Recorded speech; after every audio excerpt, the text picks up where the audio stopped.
Welcome to Saturday Night at the Movies. I'm your host, Glenn Holland. Tonight's film is the 1944 psychological thriller Gaslight, directed by George Cukor for MGM. The screenplay was adapted from the 1938 stage play by British author Patrick Hamilton. Gaslight stars Ingrid Bergman, Charles Boyer, Joseph Cotten, Dame May Whitty, and Angela Lansbury in her motion picture debut. The film begins in the aftermath of a murder. A world-famous opera singer, Alice Ahlquist, has been killed in the course of a robbery at her home on Thornton Square in Victorian London.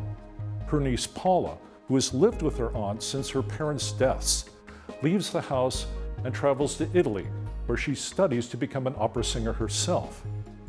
After several years of training, she falls in love with her singing teacher's new accompanist, Gregory Anton, and marries him 2 weeks later.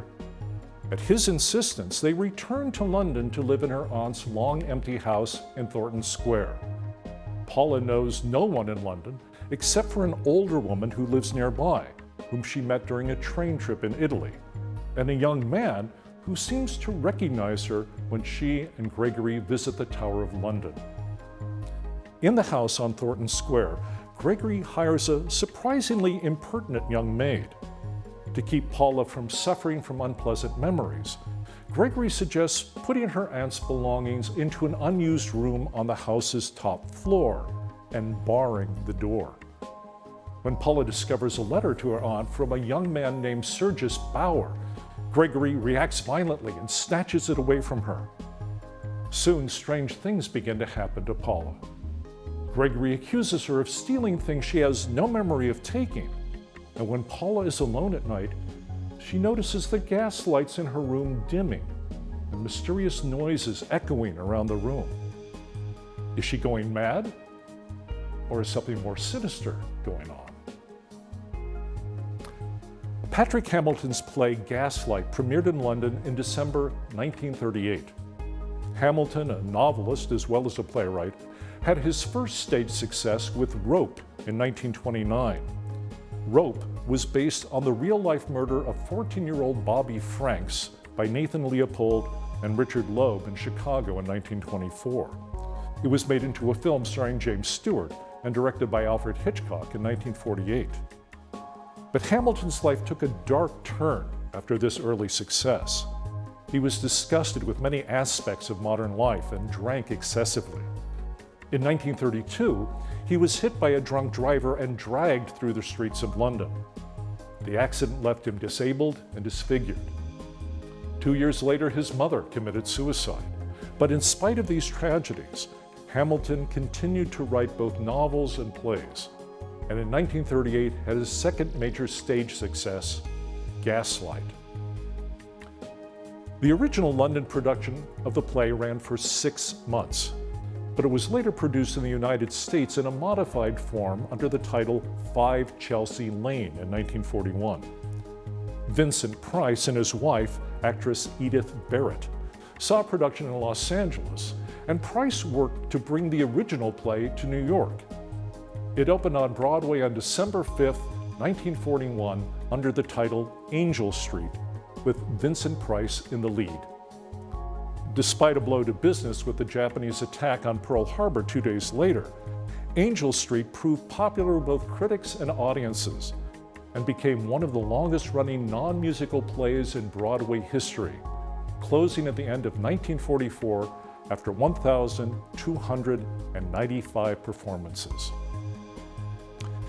Gaslight first came into cinemas in a British production starring Anton Walbrook and Diana Wynyard in 1940. It was given the title Angel Street when released in the United States to take advantage of the popularity of the Broadway production.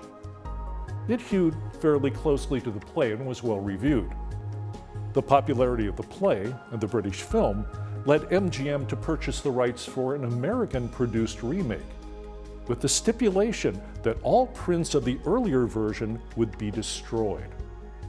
However, some of the prints of the British film survived, notably those labeled Angel Street rather than Gaslight, and so both films are still available for movie audiences today. In a nice turnabout, The 1944 MGM version of Gaslight was retitled The Murder in Thornton Square when it was released in the United Kingdom, so audiences would know it wasn't a reissue of the 1940 British version. Gaslight opened on May 4, 1944, to popular success and critical acclaim. Bosley Crowther of the New York Times wrote, "With Mr. Boyer doing the driving in his best deadpan hypnotic style, while the flames flicker strangely in the gas jets and the mood music bongs with heavy threats, it is no wonder that Miss Bergman goes to pieces in a most distressing way. Both of these popular performers play their roles right to the hilt. Nice little personality vignettes are interestingly contributed to by Joseph Cotton as a stubborn detective, Dame May Whitty, and Angela Lansbury as a maid." On a $2 million budget, the movie made $4.6 million in its initial release, or just under $75 million today.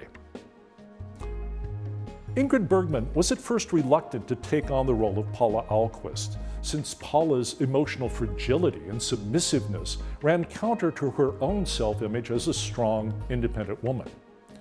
Director George Cukor suggested she study the patients at a mental institution to get a sense of how Paula's apparent symptoms might manifest themselves.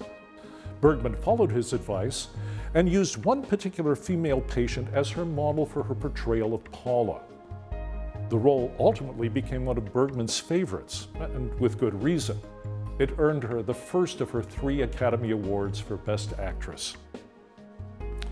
Bergman's first day working on the film was the day the train sequence was shot, a scene where she had to kiss Charles Boyer passionately when he meets her at the station.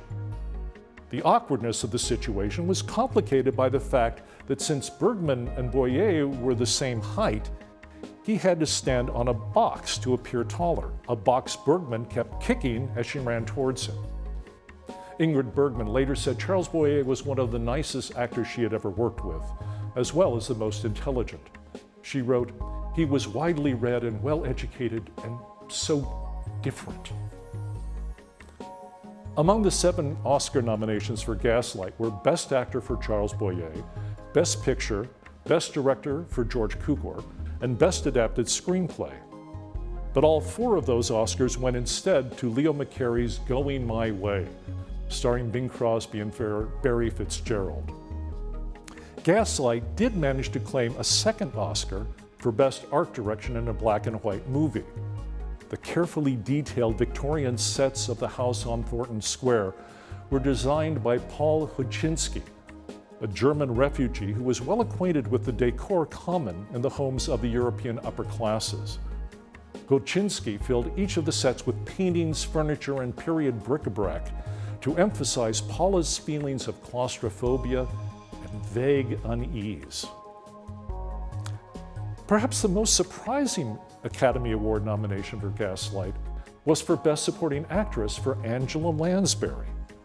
Gaslight was her first movie, and she was only 17 years old when she was cast.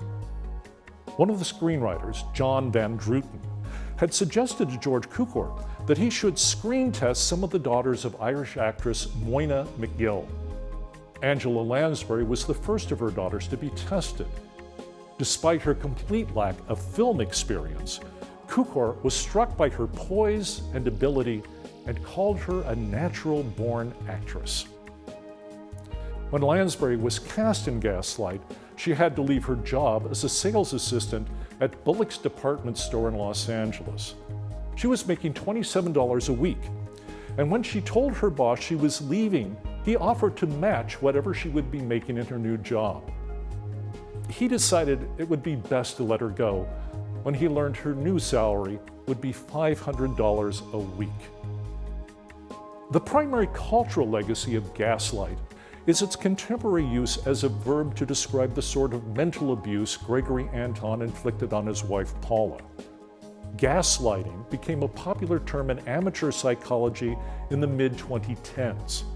It refers to a dynamic in personal relationships where one party attempts to gain dominance over another through negating that person's experience, perceptions, or emotions, leading the other person increasingly to doubt themselves and the way they understand their situation. The intention is to undermine the other person's sense of self, to isolate them from other people, and to make them entirely dependent on their abuser. As the movie Gaslight makes clear, this sort of abuse is most common among romantic partners, and it is extremely unsettling to watch in action. Oddly enough, some commentators have suggested that MGM was guilty of a form of gaslighting itself in 1944, when the studio heads tried to destroy all the prints of the 1940 British version of Hamilton's play. In doing so, they were essentially trying to convince their audiences that the movie version of Gaslight they thought they had seen 4 years earlier never really existed at all. Please join us again next time for another Saturday night at the movies. I'm Glenn Holland. Good night.